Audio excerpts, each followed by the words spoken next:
faut jamais oublier une chose, la rivière, c'est fort. L'eau, c'est fort. Ça réussit à passer partout. Alors si l'eau gagne toujours, pourquoi est-ce qu'on persiste à essayer de la contenir avec du sable? C'est la question que se pose Alain Gingras. Les fameuses digues de sacs de sable, je ne comprends pas comment elles marchent. En fait, c'est relativement simple. On utilise des poches de sable qui vont faire comme un mur de briques, si on veut dire. Relativement simple pour lui. Jean-François Bégin, caporal-chef. Du 34e régiment de génie de combat. Quand on empile les poches de sable et qu'on les compacte, toutes les poches de sable vont épouser la forme de l'une de l'autre. Dans la majorité des cas, ces sacs-là sont perméables et c'est souhaitable que ce soit perméable. Pour que l'eau solidifie le tout, selon François Brissette, professeur au département de génie de la construction de l'École de technologie supérieure.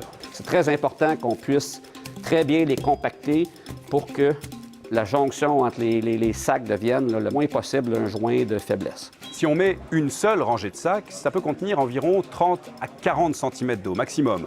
Mieux vaut construire en pyramide. Beaucoup plus efficace. Ça va faire laisser passer 3 ou 4 fois moins d'eau. Donc ce n'est jamais complètement imperméable. Le but, c'est pas de faire un mur étanche. C'est impossible de faire ça avec des murs de sable, peu importe la technique qu'on va utiliser. On peut voir qu'il y a plein de fentes ou de craques où l'eau peut s'infiltrer, tandis qu'ici, c'est une surface lisse et parfaitement étanche. La voici la technique du caporal Bégin.